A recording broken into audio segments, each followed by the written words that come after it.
This is the story of how I ended up here, perched precariously on the bank of a creek, with a 4-foot drop to the riverbed, and with the nearest water about half a mile away. I was completely alone, with just the estuary birds for company, and it seemed that my stranded boat might be stuck here indefinitely. How did I get myself into this ridiculous situation? What stupid things had I done? And how did it all turn out? Let me tell you all about it.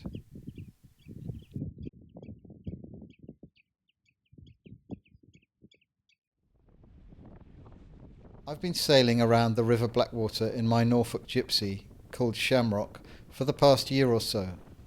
I've gone out in all sorts of weather, learned how to work with the tides, and explored a number of the creeks. There was Tollsbury Creek, where I stayed for the night after this beautiful sunset. Mayland Creek, where I sailed in at high tide, anchored for a while to eat some lunch, and sailed out again. And Goldhanger Creek, where I made a daytime visit in April. All of these trips went by without a hitch, and since I'd been in the creeks both day and night and at all states of the tide, I was starting to feel that I knew what I was doing.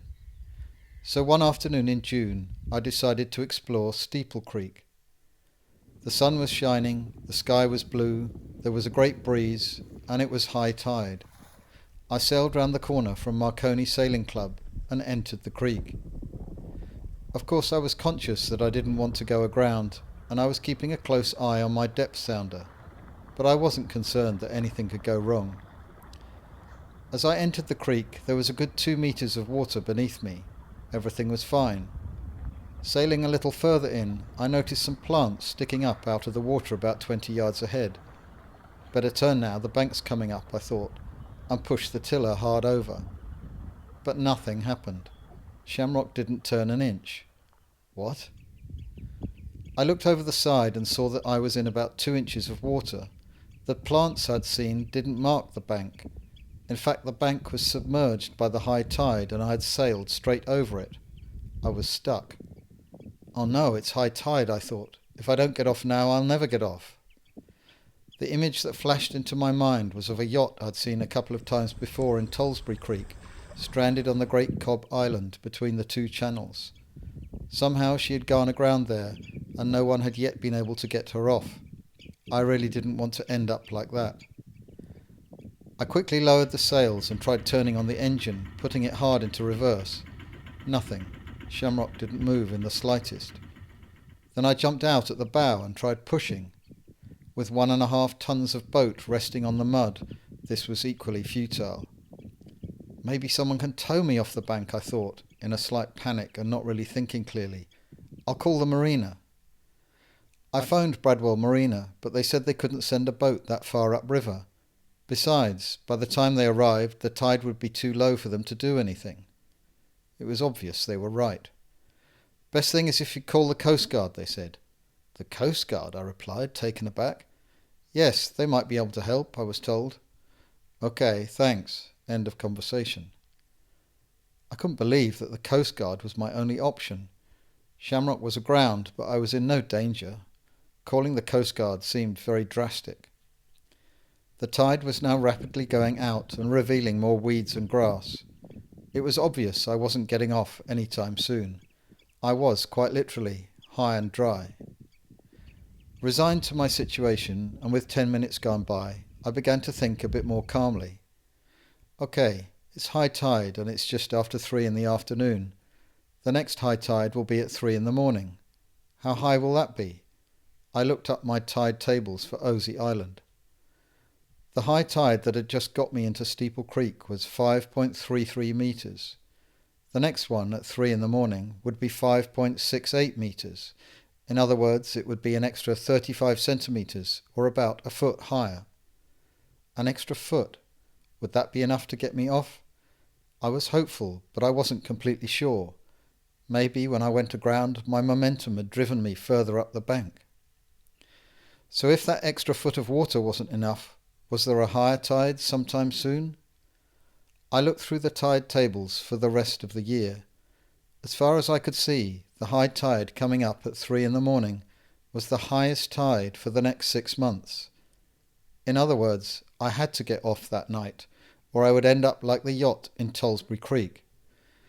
Okay, no pressure then, and 12 hours to wait. What should I do now? With the tide going out fast, I could see that Shamrock was no longer supported by any water, but was tilted precariously on the edge of a muddy bank. In fact, where the bank fell away, a section of the hull was not supported at all. The last thing I wanted was for the boat to tilt even further under her own weight and possibly drop the 2 or 3 feet onto the riverbed, causing some serious damage. I was worried that my own movements in the cockpit might set that off, so I quickly retrieved some food and water and my coat and jumped out onto the damp salt marsh. Sitting there, I decided I might as well contact the Coast Guard, even if only to get some advice. I called them on my mobile. After taking my details, the Coast Guard asked me what my plan was. I said I was going to wait for the next high tide at 3 in the morning, and I was hopeful I could get afloat then. But I wasn't completely sure, and so was there any possibility of getting towed off if the tide alone couldn't do it? We could call out West Mersey lifeboat, he said. The lifeboat, I exclaimed. Just for my boat stuck on the bank? I was very reluctant to have the lifeboat called out for me when someone seriously in danger might need it. Well, he said, it would be down to them whether they come out or not. The best thing is if we call you back about half an hour before high tide and see what your situation is then. I agreed and we said goodbye. Now I was alone on the bank again. The tide had gone quite a way out. The sun was shining, the birds were calling, and I was comfortable enough. In fact, it was an idyllic afternoon, but it was difficult to appreciate it. I was anxious about how things would go that night and just wanted the hours of waiting to be over. Every now and then I went for a little stroll across the salt marsh. Further up Steeple Creek I saw a muddy beach I thought I could walk over. I made my way towards it, over the marsh plants and through a maze of small pools and channels of water. Reaching the edge of the beach, I put one foot cautiously onto the mud. Immediately my foot sank deep into the black sticky ooze, right up to the top of my sailing boot. It took me a while to pull it back out again.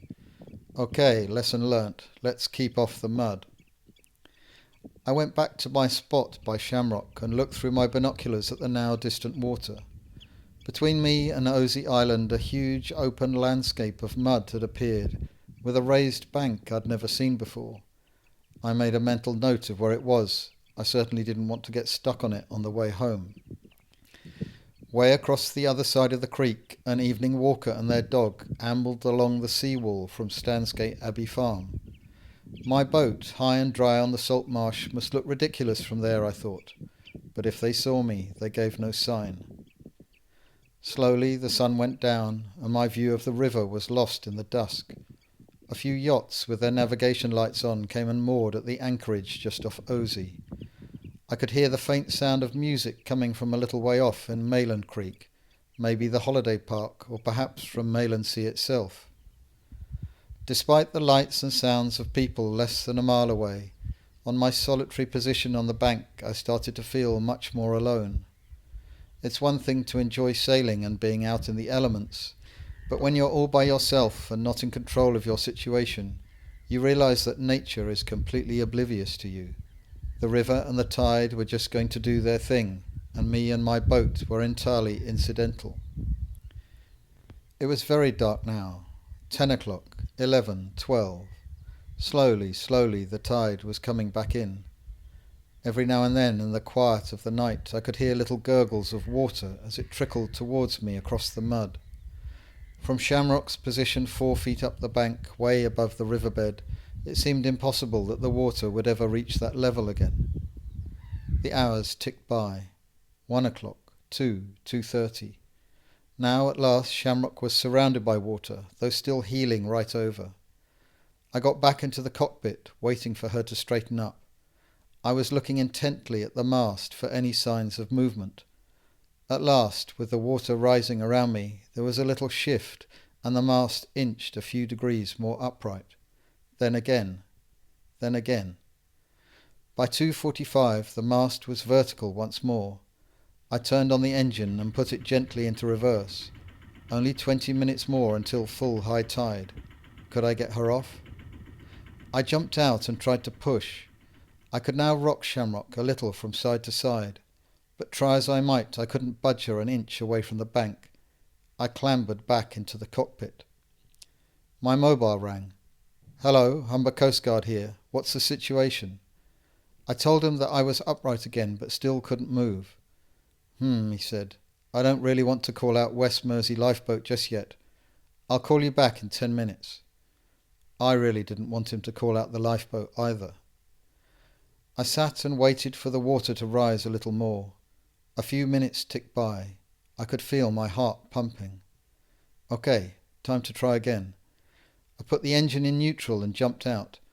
I took a mooring rope that was attached to the Samson post and tied the other end around my waist so that Shamrock couldn't float away from me. Then I went to the bow and tried pushing again. Come on, I grimaced as I strained against the weight of the boat. Come on! It was now or never. Heaving against the bow, I felt Shamrock move slightly. Yes, finally. I pushed hard once more, with all my strength, digging my feet into the soft mud, and at last she slid backwards a few feet, heading out into the river. I jumped aboard, put the engine into reverse, and guided her away from the bank. I've done it! Yes, I've done it! I was overwhelmed with relief. I switched on the navigation lights, steered a gentle arc out towards Osey, and then motored slowly in the dark towards the main channel. I rang Humber Coast Guard and told them the good news. "Hi, it's Shamrock on the River Blackwater. I've got off the bank and I'm heading back to the marina, so everything's fine."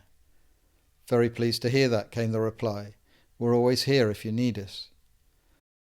I had expected the night to be very black, but the moon was glimmering through the clouds and I could see surprisingly clearly. The flashing lights of the buoys were visible from far off.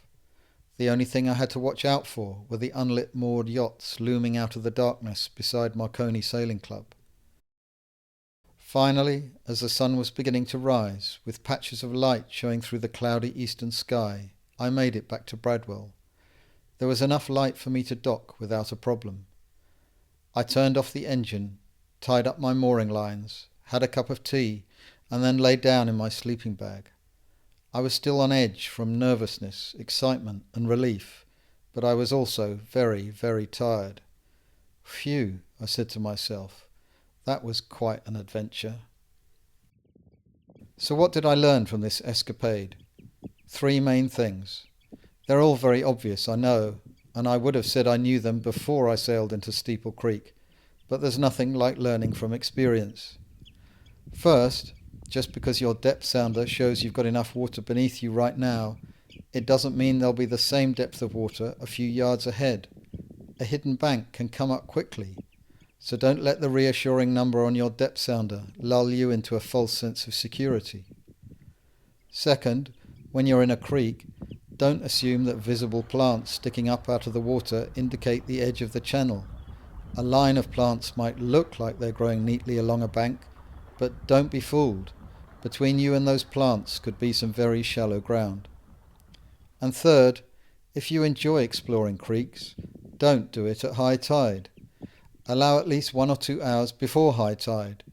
Then, if you do go aground, you can be confident that the incoming tide will get you afloat again, and you won't have a 12-hour wait on your hands, or possibly being stranded for months. And that's it. Thanks very much for watching. I hope you enjoyed this video and maybe learned something helpful. Let me know what you think in the comments.